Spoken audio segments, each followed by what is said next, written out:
Merci, merci. Merci. Merci, mes chers amis. Merci. Je vous en prie. Merci. Merci. Mon cher Jean-François, bien, on va te dire merci encore une fois. De même qu'à ton complice, Jean-Pierre. La citation que Jean-François vous a donnée de M. Laurier, elle se retrouve dans un texte qu'on a écrit ensemble sur justement le libéralisme. Et c'est un texte qui est très important, je crois. Un des textes que j'ai écrit, pas seul, avec Jean-François, dont je suis le plus satisfait, parce qu'il représente la profondeur de la pensée politique qu'avec mes collègues, avec le parti que je dirige, on veut répandre au Québec. Parce que ce qu'on fait ici, c'est effectivement, dans des mots simples et dans des mots compliqués à la fois, c'est essayer, puis je n'ai pas l'arrogance de dire qu'on réussit tout le temps ou qu'on arrive à ses objectifs nécessairement, mais c'est essayer de faire de la politique autrement. Regardez, est-ce qu'on a parlé une fois des gens qui ne sont pas du Parti libéral du Québec? Non. On a parlé du Québec, des Québécois, bien sûr, avec notre orientation.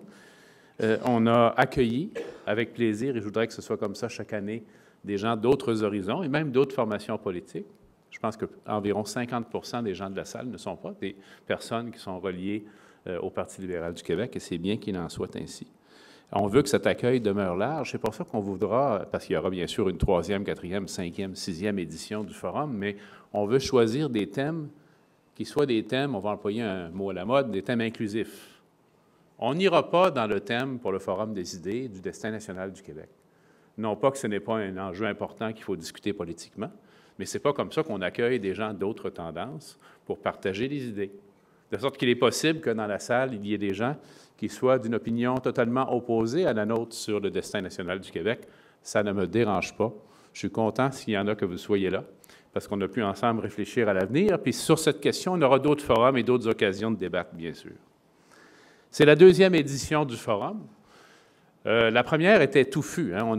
On se lançait pour la première fois. Il y avait des ateliers, les gens se dispersaient. Déjà, d'avoir fait des plénières uniquement, je pense que c'est supérieur comme formule. On a choisi un thème, mais quand même, l'an dernier, souvenez-vous, la discussion sur la fiscalité, c'est Luc Godbout qui nous avait fait une très belle présentation, mais Luc dirige la commission sur la fiscalité actuellement. Donc, il y a eu, même l'an dernier, il y a eu des suites à ce forum, mais cette année, il va en avoir, je crois, des suites très, très importantes.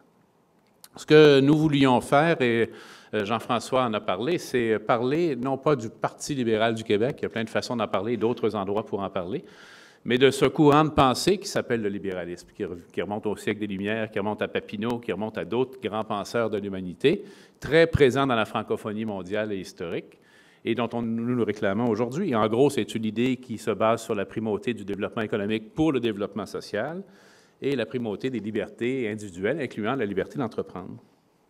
Alors, merci aux organisateurs, aux bénévoles, et puis un merci spécial à nos hôtes du Collège Champlain qui ont eu la générosité de nous accueillir de façon très, très hospitalière, je dirais, très agréable, merci beaucoup. Et nos conférenciers particulièrement qui sont venus d'ailleurs. Comme je le disais hier soir lors du petit cocktail qu'on a eu, malgré nos honoraires pas très généreux, ils ont quand même décidé de prendre leur temps et de traverser l'océan, particulièrement nos invités de la France pour venir nous voir. Je vous remercie. Alors, on a appris beaucoup sur l'innovation. Vous vous souvenez, dans la première présentation ou petite allocution que je vous ai faite, j'ai dit, c'est un mot qui m'achale. Moi, j'aime pas ça, les mots magiques que tu places dans la conversation en disant que la conversation est terminée, vu que tu as placé le mot, et qu'après, donc, tu as amené les réponses. Alors, innovation, ça fait partie de ces mots-là. Il y en a quelques autres, mais c'en est un. On est allé au-delà de ce mot-là, puis on sort de ce forum avec des définitions et des objectifs beaucoup plus concrets. D'abord, on dit beaucoup, surtout ces temps-ci, avec l'effort de redressement des finances publiques qu'on doit faire, mais qui s'accompagne d'un effort de relance, effectivement. On dit sans arrêt, il faut faire plus avec moins. C'est un petit peu déprimant quand même, répéter ça jour après jour après jour. Et j'ai entendu faire mieux et nouveau avec moins. Ça, c'est intéressant. Et ça, c'est un projet, je crois, qui peut rallier les gens à ce qu'on est en train de faire. On a parlé des conditions facilitantes pour l'innovation. La première condition, c'est les gens, le capital humain, la créativité qu'on a chez David. Est-ce qu'il est là, David, de l'Internet? Oui, il est là. Il est là, oui. Moi aussi, je n'étais pas choisi en premier au ballon chasseur. Pas du tout, même. J'ai quelques hypothèses sur les raisons communes qui pourraient expliquer que toi et moi, on n'était pas dans les premiers choisis. Peut-être qu'une de ces raisons-là, c'est que quand le ballon s'en venait, on pensait à autre chose. Et que malheureusement, ça m'arrive encore à l'occasion. Mais le capital humain, les gens de chez nous, c'est notre plus grande richesse. Ça nous ramène à l'éducation, bien sûr. Il y a le capital tout court, le capital financier. J'ai entendu beaucoup l'expression en anglais « smart and connected money ». C'est donc une belle expression. L'anglais est tellement plus visuel, parfois, plus facile que le français, mais le capital intelligent, le capital connecté. On a eu des redéfinitions de concepts également. J'ai beaucoup aimé Jacques Nantel lorsqu'il nous parlait de l'exportation. Puis il nous disait, arrêtez juste de parler d'emploi, de nombre d'emplois, parlez du genre d'emploi, du niveau d'emploi qu'on veut avoir au Québec au cours des prochaines années, puis c'est la question à poser. Puis plutôt que parler d'exportation, parlez de marché. Le marché pour le Québec, c'est le monde entier, et tout le monde le sait. Tout le monde le saura également sur la planète.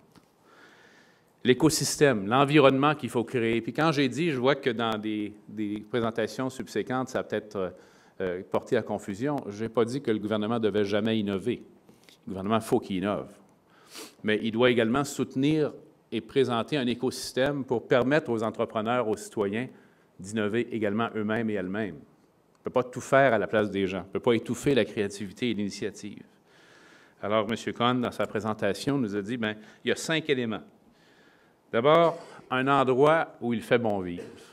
J'ai-tu besoin de vous convaincre ici que le Québec, c'est un des plus beaux endroits sur la planète où vivre, où il y a le plus de créativité sur la planète? On a une chance extraordinaire. Ça prend des clients puis des partenaires. Ça prend, encore une fois, du capital intelligent, du talent d'ingénieur, puis des entrepreneurs également, et des modèles de rôle models comme entrepreneurs. Ça, également, on en a chez nous. Louis Audet, qui prend du temps, il pourrait faire bien d'autres choses, se distraire, par exemple, en ce beau dimanche, mais il vient nous parler de sa vision du Québec et comment lui-même veut contribuer à faire en sorte que des jeunes entrepreneurs réussissent demain. Il y a des questions qui ont été posées, qui m'achalent, puis je voudrais qu'on trouve des réponses, puis surtout qu'on trouve des actions pour y répondre mieux. Comment ça se fait qu'on est la 2e ville universitaire en Amérique du Nord, puis que tous ces étudiants-là restent rarement chez nous? Ça, c'est une question qui devrait nous interpeller beaucoup. Je sais qu'on leur offre maintenant des certificats d'immigration rapidement aux étudiants étrangers, mais il y a quelque chose là. Ça fait partie, cette question, de ce que le même M. Cohn appelait le burning platform. Vous avez besoin d'une raison d'agir. Je pense que c'est Jean Monnet qui disait lors de la fondation de l'Union européenne que l'être humain ne change que par nécessité et qu'il ne perçoit la nécessité qu'en cas de crise, ce qui est effectivement une constante de la nature humaine. Alors, le burning platform, cet environnement d'urgence, mais on l'a actuellement, non seulement les finances publiques, la productivité plus faible au Québec, la population, la démographie qui change, on a tout ce qu'il faut pour ça. Ça prend des leaders. Les leaders, ce n'est pas juste les gens du gouvernement, c'est surtout pas juste les gens du gouvernement, c'est le milieu académique, c'est le milieu des entrepreneurs, c'est les artistes qu'on a au Québec. Hier, j'ai rencontré un monsieur qui m'a donné un petit livre bleu, je ne sais pas s'il est dans la salle, sur la twittérature. Vous êtes là, monsieur. Alors, j'ai feuilleté ça ce matin, monsieur, c'est formidable. Ça existe vraiment. Je suis impressionné de voir ce genre d'expression culturelle qui arrive chez nous. Et comme ailleurs, lorsqu'on fait des projets de société, bien, on oublie souvent, parce qu'on a beaucoup de temps à placer et d'énergie à dépenser sur la mécanique. Comment est-ce qu'on va faire ça? Quel bloc A va avec le bloc B, puis ensuite on fait D, puis ensuite on revient à B, puis finalement on fait toutes sortes de choses comme ça, une après l'autre. On oublie toujours de parler de la destination. Vers où on veut aller, pourquoi on fait ça? Bien, par exemple, je vais vous le redire tantôt, il va y en avoir une stratégie numérique au Québec. Mais on ne dira pas juste ça de même. Pour quelle intention on créera une stratégie numérique pour le Québec? Pour quel Québec de demain qu'on créera une stratégie numérique? C'est ça qu'il va falloir exprimer, autant que la mécanique de la chose. Donc, si on va vers l'avenir, on voit déjà les voies se profiler devant nous. Oui, ça prend une stratégie numérique, il y en aura une. Je vais vous dire, je ne donnerai pas la réponse aujourd'hui sur la gouvernance de cette affaire-là. En fait, c'est la première question que je vais me poser.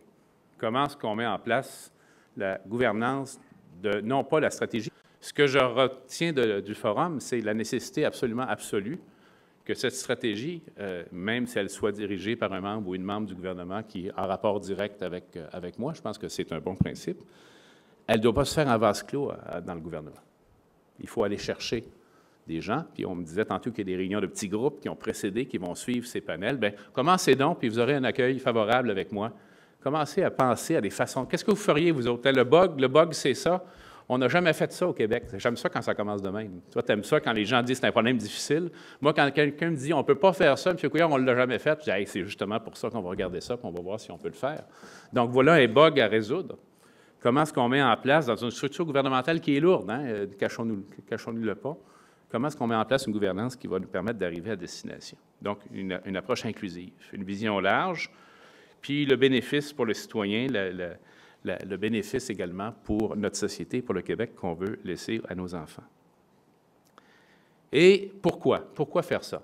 On va dire vers où on va, mais pourquoi on le fait?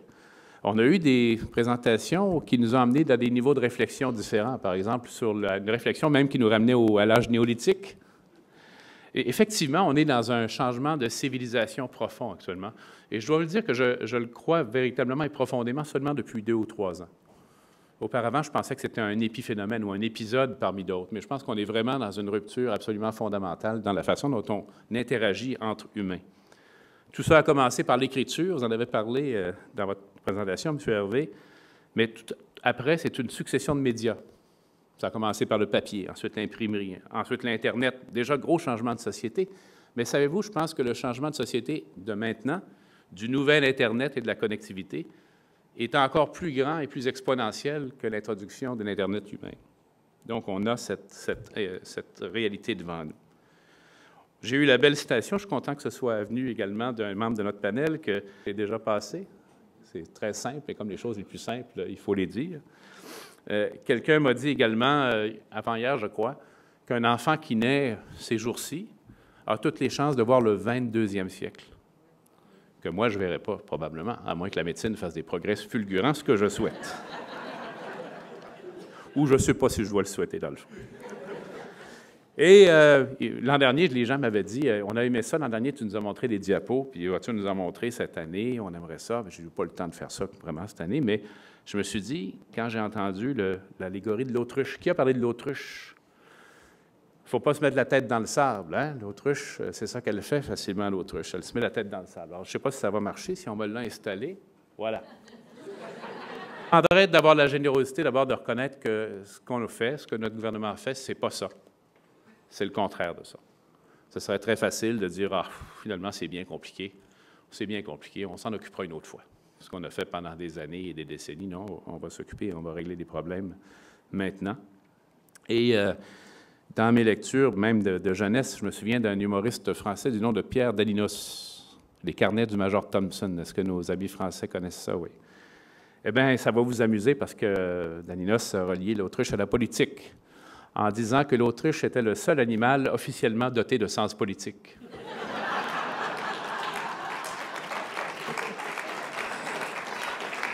Mais ce n'est pas une raison pour continuer. Alors, cette réflexion, je veux qu'elle continue autour de moi, autour du gouvernement, avec tous les partenaires qui ont été réunis. Et je souhaite que les réseaux, les contacts que vous avez bâtis au cours de ce forum se poursuivent. Ce n'est pas en pure perte. Je le sais, je le sais.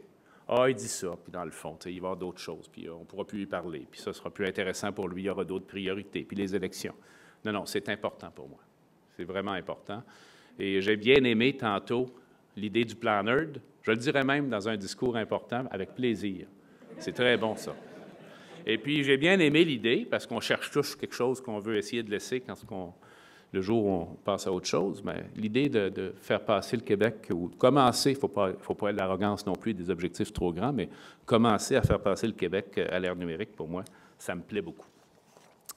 Il y a également des craintes que j'ai, cependant. Vous parliez, c'est toujours le même que je cite, mais il faut croire que ces interventions m'ont marqué. C'est toujours l'affaire du vélo et des F-18. Là.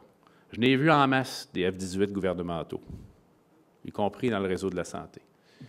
C'est rare que ça traite bien fini qu'on aurait espéré. Alors, le vélo, parfois, je pense que c'est le bon choix. Allez en anglais, encore une fois, l'expression anglaise « low-hanging fruit ». Il faut montrer aux gens qui vont observer ça, regarde, c'est ça que ça donne. Pas dans 10 ans, dans 15 ans, regarde, tout de suite, on est capable de faire quelque chose comme ça. On a parlé ma crainte, c'est d'avoir 8 projets de ville intelligente qui n'ont aucune connectivité, qui n'ont aucune cohérence, qui n'ont aucune collaboration. Et si les projets, mais d'éviter que ça se produise. J'ai bien aimé les idées d'appel d'offres. Hein? C'est donc intéressant comment c'était dit. Au lieu de demander aux gens de comment appliquer la solution qu'on leur présente, leur présenter le problème, pourquoi pas. Et je pense qu'on pourrait faire du chemin. Les données ouvertes, l'interopérabilité dans les offres de services également, ça m'apparaît intéressant. Changer le modèle d'affaires pour les entreprises, parce que si on va, je vois les grandes entreprises qui sont à 3 lettres, 4 lettres ou 8 lettres qui sont avec nous au cours du forum, si on va rendre les données partageables, ouvertes, forcément, les grandes entreprises vont devoir changer leur modèle d'affaires. Mais c'est normal. Le changement, depuis Héraclite, on le sait, là, le changement, il est constant, constant, constant. Il n'y a rien qui reste semblable. C'est lui-même qui l'a dit il y a des milliers d'années. Rien ne reste immobile, tout change. Celui qui descend plusieurs fois le même fleuve ne voit jamais les mêmes eaux. Ça a été dit il y a plus de 2000 ans, 3000 ans. C'est encore très vrai aujourd'hui. Donc, il faut être prêt à changer, le gouvernement, mais les entreprises aussi. Dans le pharmaceutique, un domaine que j'ai bien connu, le modèle d'affaires est fondamentalement transformé actuellement par les nouveaux agents et les nouvelles façons de faire. L'intelligence, bien, c'est quoi l'intelligence? J'ai bien aimé les 4 choses. Hein? Observer, comprendre, prévoir, agir et s'adapter. Savoir apprendre des autres. Être curieux. Qui a dit c'est encore toi qui as dit ça, curieux? Curieux compulsif? Il faut croire qu'il m'a influencé. Ça ne veut pas dire que les autres n'étaient pas bons, là. Mais savez-vous pourquoi? Ma mère est arrivée tantôt, puis je la ramène à la maison tantôt, à Québec. Elle m'a appris à lire ses genoux à 3 ans. Puis mes parents, ils m'ont appris la curiosité. Et puis l'exemple qui vient d'autour de nous. Puis le dernier axe, le dernier élément que je voudrais mentionner avant de vous quitter, c'est celui de la francophonie, qui est une internationale de la francophonie. Bien, comme ses pendants du Commonwealth et les autres, bien, ça cherche tout le temps.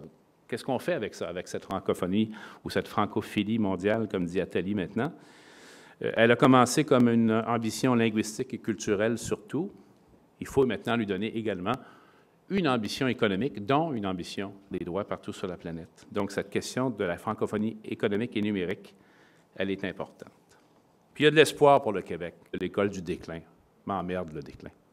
C'est pas vrai que le Québec est en déclin. C'est pas vrai qu'avec les avantages qu'on a, la population qu'on a, on est en déclin. On a juste eu de la misère à cadrer nos affaires puis à les mettre en correspondance avec ce qu'on a.